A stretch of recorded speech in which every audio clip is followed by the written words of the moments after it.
Welcome to PSR studies. ఈరోజు AP and TS వాళ్ళకి properties of ట్రయాంగిల్స్లో మ్యాథ్స్ 1Aలో ఇంపార్టెంట్ క్వశ్చన్స్లో క్వశ్చన్ నెంబర్ 2 ఈ క్వశ్చన్ తీసుకోవడం జరిగింది. మీకు ఏ క్వశ్చన్ కావాలన్నా కామెంట్ సెక్షన్లో కామెంట్ చేయండి, నేను ఎక్స్ప్లెయిన్ చేస్తాను. మీరందరూ పాస్ కావాలని చెప్పి మ్యాక్సిమం మ్యాథ్స్ ఏలో ఉన్న అన్ని ఇంపార్టెంట్ క్వశ్చన్స్ని అప్లోడ్ చేస్తున్నాను, కావాలనుకున్న వాళ్ళు చూసుకోండి. సో ఫస్ట్ ఈ problem if r1 equal to 2, r2 equal to 3, r3 equal to 6 and r equal to 1, prove that a equal to 3, b equal to 4 and c equal to 5. So ఇచ్చిన ప్రాబ్లమ్ని prove చేయాలి అంటే మనకి రెండు formulas తెలియాలి. ఈ formulas ఎలా గుర్తుపెట్టుకుంటారు? r equal to delta by yes. r1 అంటే 1 అంటే డినామినేటర్లో ఏ సబ్ట్రాక్ట్ చేయండి, 2 అంటే b సబ్ట్రాక్ట్ చేయండి, 3 అంటే c సబ్ట్రాక్ట్ చేయండి. ఇలా గుర్తుపెట్టుకోండి. r equal to delta by yes, r1 equal to delta by yes minus A, r2 equal to delta by yes minus B, r3 equal to delta by yes minus C. So ఇప్పుడు మనం ABC find out చేయాలంటే first మనకేం తెలవాలండి? Delta తెలవాలి. Delta ఎలా find out చేస్తాము చూడండి. First ఒక రిలేషన్ని ఫైండ్ అవుట్ చేయాలి. చూడండి, r into r1 into r2 into r3 equal to నేనేం తీసుకుంటా అంటే డెల్టా స్క్వేర్ తీసుకుంటా. ఈ రిలేషన్ ఎక్కడి నుంచి వచ్చిందంటే ఇక్కడి నుంచే వస్తుంది. నేను డైరెక్ట్ తీసుకుంటున్నా. ఇప్పుడు ప్రాబ్లంలో మీరు డైరెక్ట్గా తీసుకోవచ్చు ఆన్సర్ క్వశ్చన్, మీరు రేపు ఎగ్జామ్లో డైరెక్ట్గా తీసుకోవచ్చు. బట్ ఇది ఎలా వచ్చింది అనేది చూడండి. r అంటే మనకేం తెలుసు? Lambda by delta by yes. r1 అంటే delta by yes minus c, r2 అంటే delta by yes minus B, r3 అంటే delta by yes minus C.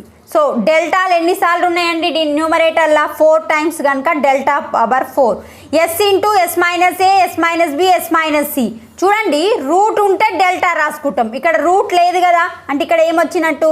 Yes into s minus B, yes minus B, yes minus C.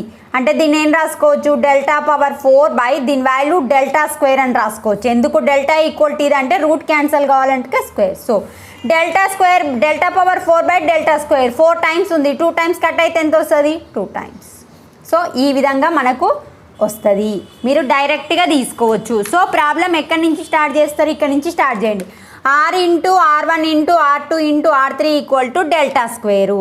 So ఇప్పుడు చూడండి, మనకు values ఇచ్చిండు కదా. r ఎంత ఇచ్చిండండి? 1 ఇచ్చిండు. r1 ఎంత ఇచ్చిండు? 2 ఇచ్చిండు. r3 ఎంత ఇచ్చిండు? 3 ఇచ్చిండు. r3 6 ఇచ్చిండు. r2 2 equal to delta square.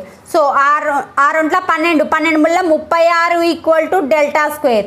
అంటే రూట్ వాల్యూ ఫైండ్ అవుట్ చేస్తే డెల్టా ఈక్వల్ టు ఎంత వస్తుంది? 6. డెల్టా ఈక్వల్ టు 6 వచ్చింది. ఇప్పుడు ఏ వాల్యూ ఫైండ్ అవుట్ చేయాలంటే ఏ ఎక్కడుంది? ఇక్కడే ఉంది కదా. ఈ ఫార్ములా తీసుకోండి.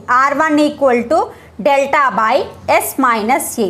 డెల్టా వాల్యూ ఎంత వచ్చింది? 6 డివైడెడ్ బై ఎస్ అంటే ఇప్పుడు మనం కనుక్కోవాల్సింది ఫస్ట్ ఎస్ ఫైండ్ అవుట్ చేస్తా.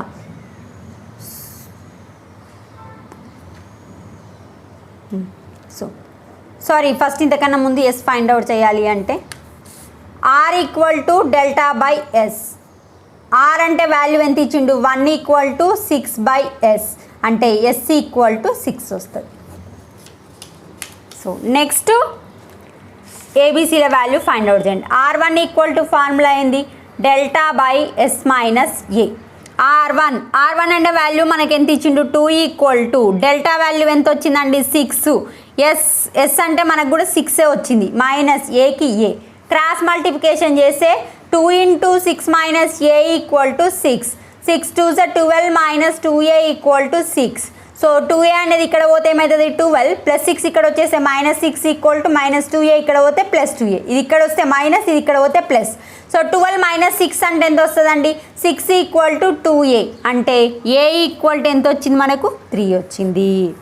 Next r2 equal to formula అయింది delta by yes minus b. r2 value ఎంత ఇచ్చిందండి మనకు? 3 ఈక్వల్ టు డెల్టా వాల్యూ 6 వచ్చింది. ఎస్ అంటే మనకి ఎంత వచ్చింది? 6 మైనస్ బి ఫైండ్ అవుట్ చేయాలి. ఈ క్రాస్ మల్టిప్లికేషన్ చేయండి. 3 into 6 minus B equal to 6 వస్తుంది. 3 6 18 మైనస్ 3b ఈక్వల్ టు 6. ఈ 3b ఇక్కడ పోతే ఏమవుతుంది? ప్లస్ అవుతుంది. 18 +6 ఇక్కడ వచ్చేసి -6 -3b ఇక్కడ పోతే +3b. 18 - 6 అంటే 12 = 3b అంటే b = ఎంత వచ్చింది 4.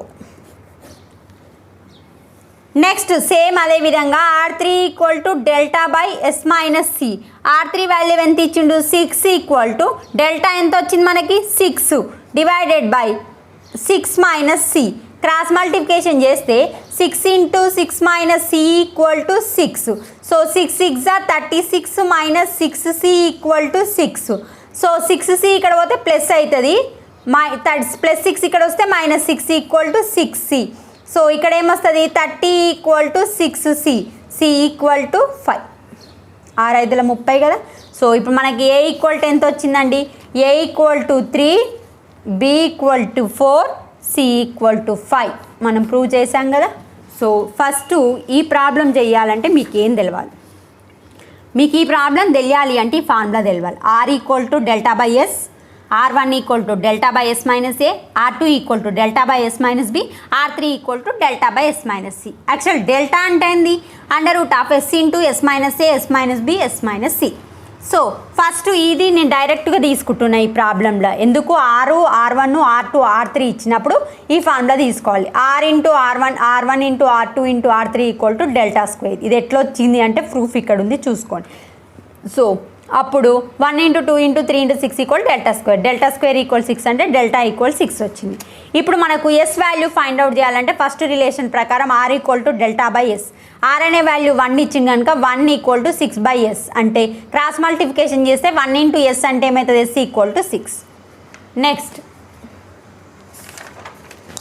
R1 = δ/s - a. R1 2 ఇచ్చింది కదా 6/6 - a. క్రాస్ మల్టిప్లికేషన్ చేస్తే 2 × 6 - a = 6. 2 6 12 - 2a = 6. 12 +6 ఇక్కడ వచ్చేసి -6 -2a ఇక్కడ పోతే +2a. So 6 = 2a, a = 3. Next R2 = δ/s - b.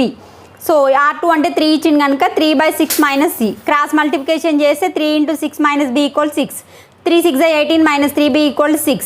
ఈ +6 ఇక్కడ వస్తే -6 -3b ఇక్కడ పోతే +3b. So 12 = 3b, b = 4. Same like that R3 = δ/s - c. R3 అంటే 6 ఇచ్చింది కనుక 6 = 6/6 - c. 6 × 6 - c = 6. 36 - 6c = 6. సో ఈ విధంగా c వాల్యూ 5 వచ్చింది. ఇదే మనని ప్రూవ్ చేయమన్నారు. ఇంకా మీకు ఏమైనా డౌట్ ఉంటే కమెంట్ సెక్షన్లో కమెంట్ చేయండి. ప్రాపర్టీ ఆఫ్ ట్రయాంగిల్స్లో 2 ప్రాబ్లమ్స్ చెప్పాను. ఫస్ట్ ప్రాబ్లము ఇది సెకండ్ ప్రాబ్లం అండి. ఫస్ట్ ప్రాబ్లం చెప్పాను, ఇంకో 2 ప్రాబ్లమ్స్ చెప్తాను. మ్యాక్సిమం ఇలాంటి మోడల్స్ వస్తాయి. వీటి నుంచి కూడా ఒకటి వచ్చే అవకాశం ఉంది. ఇంకా మీకు ఏమైనా డౌట్ ఉంటే తప్పకుండా కమెంట్ సెక్షన్లో కామెంట్ చేయండి. మీకు ఏ ప్రాబ్లం రాకపోయినా కమెంట్ సెక్షన్లో కామెంట్ చేయండి, నేను ఎక్స్ప్లెయిన్ చేయడానికి ట్రై చేస్తా. Thanks for the watching.